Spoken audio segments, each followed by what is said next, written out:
Oi, gente! Bem-vindos a mais um vídeo explicando o lote para meu namorado. E hoje, com o cabelo mais penteado e sem qualquer enrolação, vamos direto ao assunto. Como é que o Quentyn poderia ter forjado a sua própria morte no seu último capítulo de A Dança dos Dragões? Digo, literalmente, a última frase é que ele está queimando todo, né? Por fogo de dragão, que é tipo a coisa mais quente daquele universo. Então, como poderia ter acontecido? Bem, antes de começar a embarcar nos detalhes dessa teoria, eu devo dizer que se o Quentyn realmente forjou sua própria morte, não seria em absoluto a primeira vez que isso acontece nos livros. Assim, a vida ou a morte de um determinado personagem sendo deixada em suspense por vários capítulos, ou mesmo vários livros, é de fato um tema recorrente na série. A gente pode lembrar como exemplo o Bran e o Rickon no segundo livro, o Theon de A Fúria dos Reis até Dança dos Dragões, a Arya em Tormenta das Espadas e, é claro, o Jon no presente momento. Então, nesse sentido, a revelação da sobrevivência do Quentyn, ela seguiria um padrão bastante evidente na série. Sem contar que o caso dele tem um precedente nisso do próprio livro. O precedente, no caso, é a menina Rhaenyra, que é supostamente morta por Drogon perto das muralhas de Meereen. Antes que a culpa domine os sentimentos pela garota, a Daenerys ela para e, de fato, racionaliza, analisando criticamente a situação, decretando: ossos queimados não provam nada. E não provam mesmo. Logo, nesse sentido, por que aquele corpo em cima da cama da rainha, ele diria por si só que pertence ao príncipe de Dorne? Assim, considerando-se que a maior parte da carne soltada do crânio, os olhos eram piscinas de pus e os lábios não mais existiam, como eles provariam alguma coisa? Mas estamos adiantando. Se o Quentyn está mesmo vivo, quem foi que morreu queimado? Para responder melhor essa pergunta e, de fato, cimentar melhor toda a teoria que Quentyn vive, a gente deve examinar mais de perto o questionamento que o Barristan Selmy faz aos dois companheiros de Quentyn, Archibald Ironwood e Jaehaerys Drinkwater. Antes de começar, tenhamos em mente que o primeiro é visto como um cara honesto, mas o segundo é descrito por Barristan como sendo uma moeda falsa. E o Quentyn acha que nunca o viu perder o autocontrole. Então, vamos ao exame crítico dos fatos. Depois de 3 dias morrendo, o homem que está na cama da Daenerys morre finalmente. E Barristan resolve descer para contar aos presos o que aconteceu. Assim que ele entra, ele vê o Art com as mãos enfaixadas por linho. Elas, por princípio, estariam machucadas devido ao fato dele ter tentado abafar o fogo que engolia o Quentyn. Mas é estranho a ausência de dor física que ele demonstra. As intensas queimaduras de fogo de dragão deveriam incomodar muito mais, né? Tipo, como disse pra vocês, fogo de dragão é a coisa mais quente do universo de Westeros. Mas, enfim, passemos desse ponto por enquanto.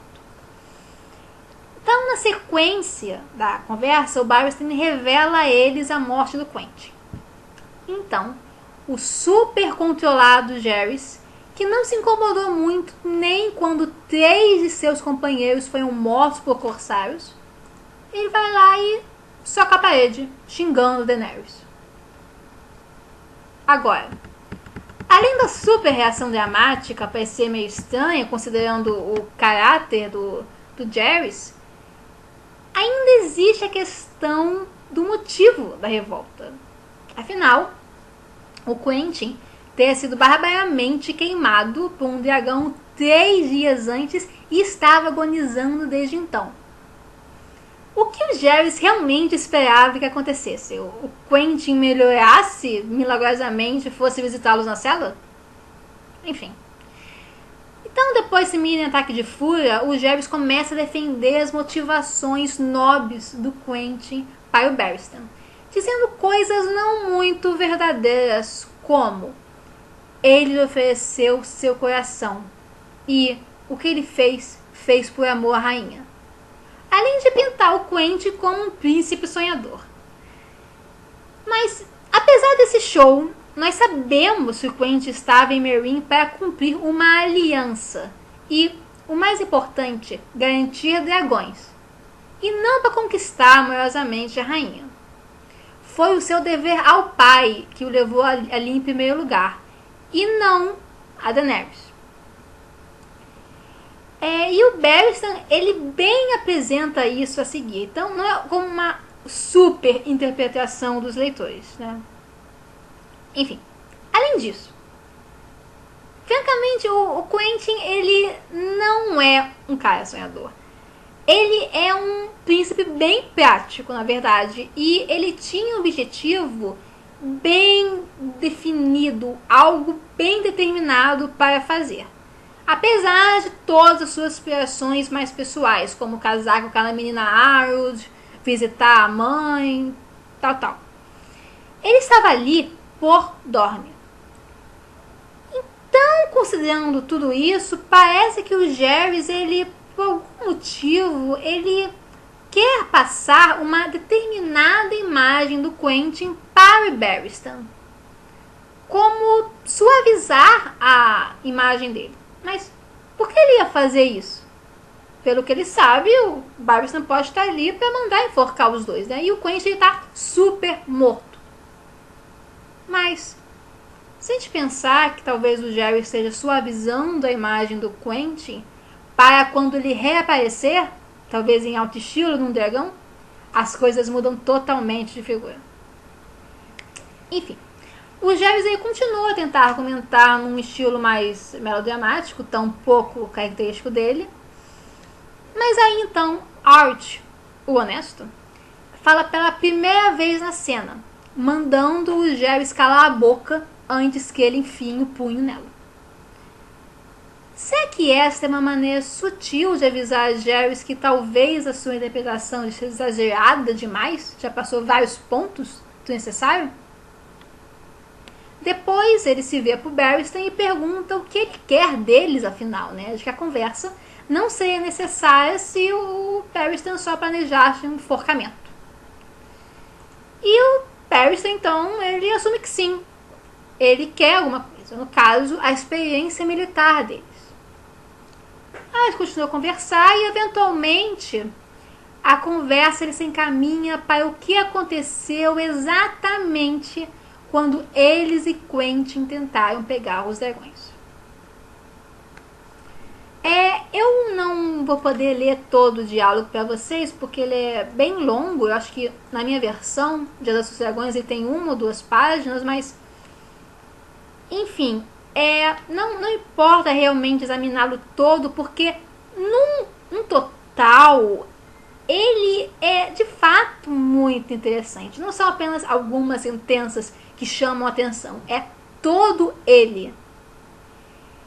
Porque assim, a atmosfera parece bem suspeita, porque para começo de conversa, o Jarvis e o Art, eles se limitam a não realmente contar o que aconteceu, como o Barristan perguntou e a gente quer saber, né? Lembre-se de como o capítulo do Quentin terminou, com ele queimando. Mas os Jarvis e o Art, eles não falam disso. Eles falam, assim, eles fazem uma descrição focando em detalhes mais banais.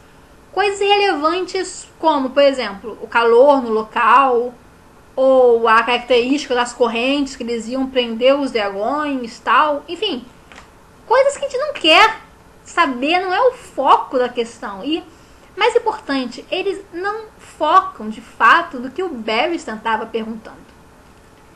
No momento chave da narrativa, naquele que todo mundo está mais interessado, né? O que aconteceu depois que o dragão jogou fogo do Quentin, o que teria acontecido depois que o príncipe começou a pegar fogo.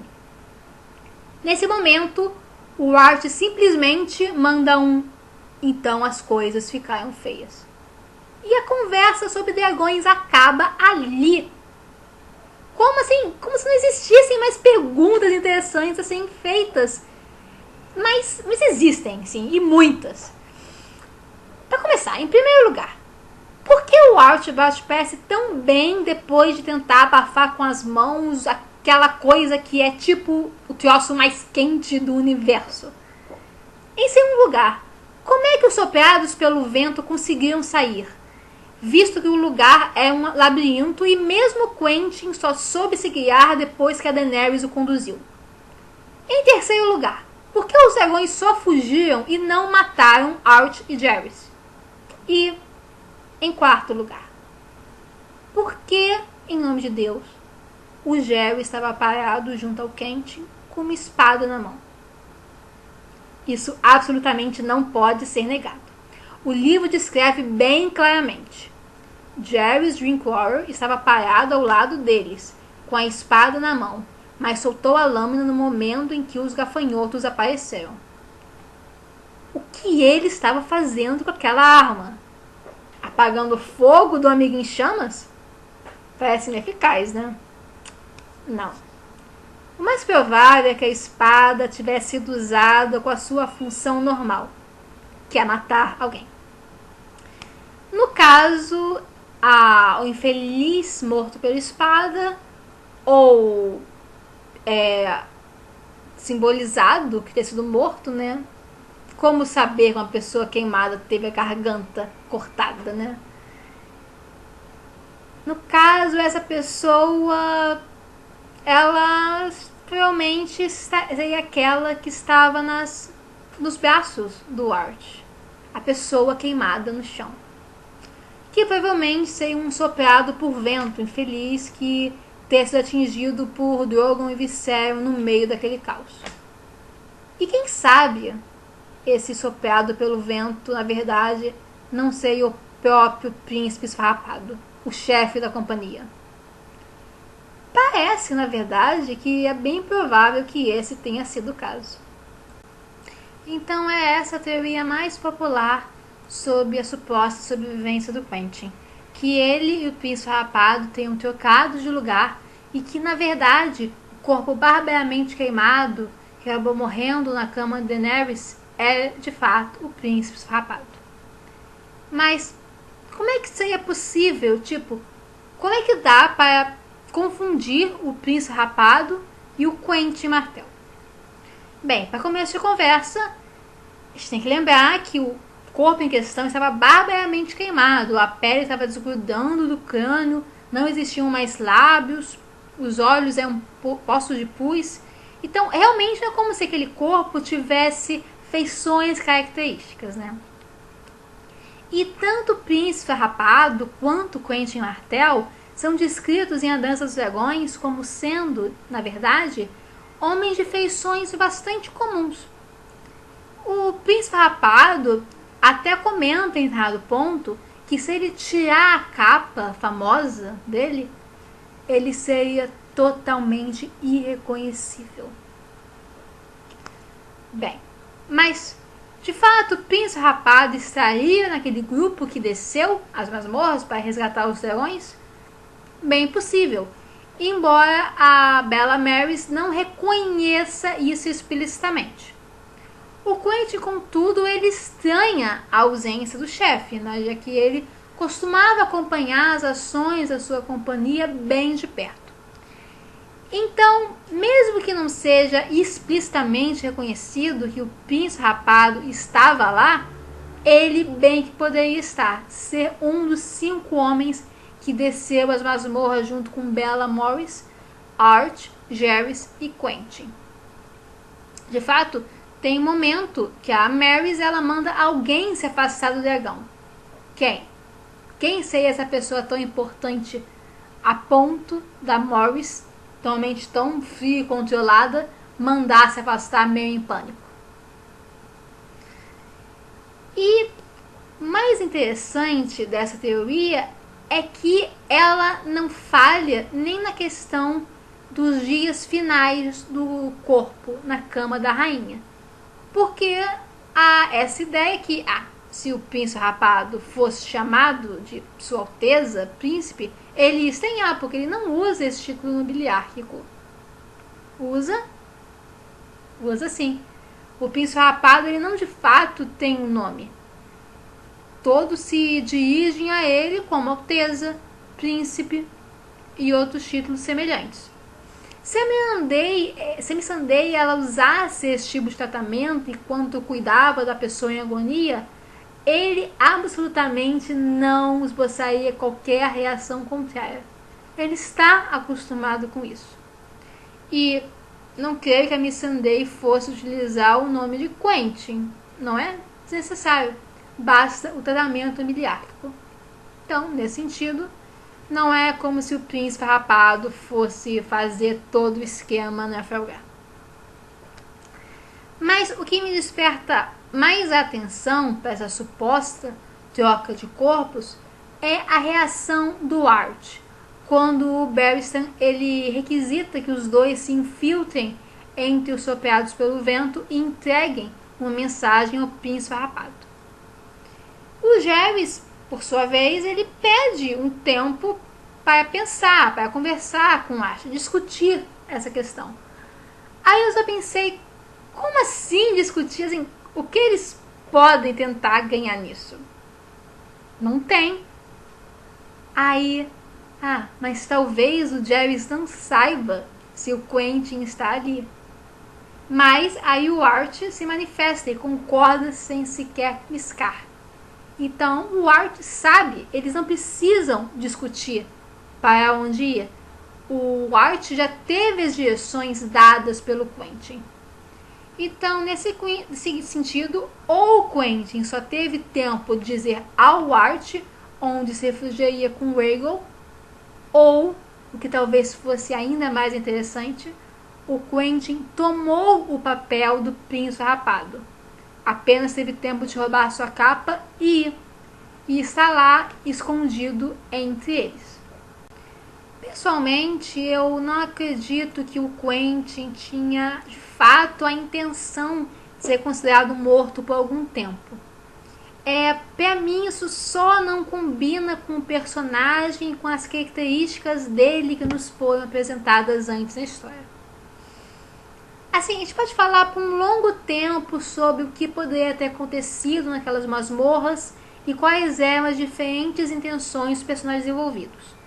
Mas, no fim, eu acho que o resumo basicamente é: o Quentin se feriu depois que o chicote pegou fogo, mas, por fim, o Rhaegal acabou se dobrando perante ele devido ao laço que havia se formado antes entre ambos.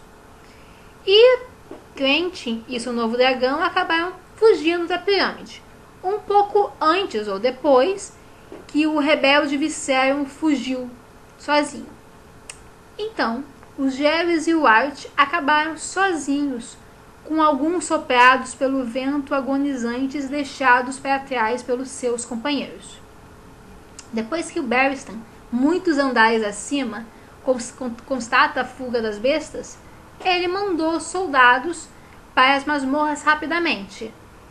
Então, de repente, o Barristan e o Archibald perceberam que estavam cercados e sem uma boa história para contar e legitimar o que na verdade foi um roubo sangrento. Então, nesse sentido, não de fato me surpreende que a primeira coisa que passou pela cabeça deles e de fato acabou sendo seguida foi mentir e simular a morte do seu príncipe. Na verdade, eu aposto que o Gerris tinha acabado de cortar o pescoço daquele soprado pelo vento, fosse o príncipe rapado ou não, quando os soldados finalmente viram os três. Daí o fato do Art ainda estar embalando o corpo, ou na verdade ele está em pleno processo de depositá-lo novamente no chão. Enfim, foi provavelmente nesse momento que suas mãos foram queimadas, o que explica como elas não estavam tão gravemente feridas quanto o ato de tentar apagar fogo de dragão com as mãos deveria deixar. Enfim, a história foi toda armada às pressas e logo é meio que cheia de furos, alguns dos quais eu comentei acima. Mas ainda assim faz mais sentido do que a história oficial que nos foi apresentada, na minha humilde opinião. Felizmente, para Archibald e Jarvis, contudo, a sua história cheia de furos acabou passando pelo Barristan, porque eles tiveram 3 dias na cela para armar melhor sua narrativa, e 2, o Barristan não é um conspiracionista maluco que nem alguns teóricos de Game of Thrones. Enfim, a história funciona e em breve os Jarvis e o Art serão libertados e começarão a procurar Quentyn. Onde exatamente ele está, e eu não sei. E francamente eu também só posso imaginar e fazer altas suposições sobre o que ocorrerá depois. Será que a Daenerys vai voltar para Meereen a tempo de testemunhar o Quentyn com seu novo dragão? E será que nesse contexto o Hizzard vai acabar sendo descartado ou mesmo morto? E como será que o Dai vai reagir a tudo isso? Se ele for mesmo Euron, talvez seja essa a conjuntura que exija que ele se revele de súbito. De qualquer forma, eu acho que mesmo consideravelmente abatido e mais parecido com um sapo com as suas consideráveis queimaduras, o Quentyn ele volta para Estéreos com a Daenerys sim. Só para ambos se depararem com a nova dupla Alysanne e Aegon. O que acontece daí por diante, francamente eu não tenho a menor ideia e não sei se qualquer pessoa, tirando o George Martin, pode ter. Só posso tentar chutar. O Quentyn ele pode morrer duelando com o Aegon, que, quem sabe, pode ter se ligado ao Viserion. Ou talvez o Quentyn consiga matar o Aegon, deixando assim a sua irmã viúva. Não seria interessante nesse sentido se a Alysanne se ligasse ao dragão do falecido marido e a Dança dos Dragões 2.0 acabasse dando-se empate com a luta entre 2 Dornenses? Nesse cenário eu de fato não vejo outro desenrolar que não seja Daenerys ficando viúva pela 2ª ou 3ª vez. Afinal, um dragão tem que estar disponível para o Jon. E minha esposa também, aliás. Então é isso, eu reconheço que é muito pensamento otimista. Não tem como ser diferente mesmo, porque eu gosto do Quentyn, tenho uma simpatia pessoal e, bem, apesar dos seus capítulos meio chatos, eu acho que essa ideia dele estar vivo realmente se encaixa melhor com o seu arco, apesar de depender de muitas interpretações alternativas. Então, nesse sentido, eu não ficaria chocada se ele acabasse seguindo o arco mais tradicional e, de fato, acabasse morto. Mas, se eu tivesse que apostar um dinheirinho nessa questão, eu apostaria no fato que ele está bem vivo e vai aparecer logo no início de Ventos de Inverno. E acabamos, finalmente. Eu não quero mais falar sobre o Quentyn por um bocado de tempo agora. Mas, se tiver sido do agrado de vocês, curtam. Se quiserem, compartilhem. Se desejarem mais vídeos como esse, é só escrever aqui embaixo. E não deixem de comentar suas opiniões a respeito dessa pequena série e deixar ideias para os próximos vídeos. Da próxima vez que nos encontrarmos, que eu não sei bem quando vai ser, porque eu realmente preciso terminar meus trabalhos do mestrado antes, falaremos sobre a Shai, que muita gente me pediu para comentar um pouco sobre. E nesse vídeo de hoje eu gostaria de dedicar toda essa série ao meu amigo Carlos, que está enfrentando um sério problema de saúde. Força para você, Carlos. Sinta que espiritualmente todos os meus vídeos serão dedicados a você, até que você consiga superar essa doença. Você vai conseguir, tá? Beijo.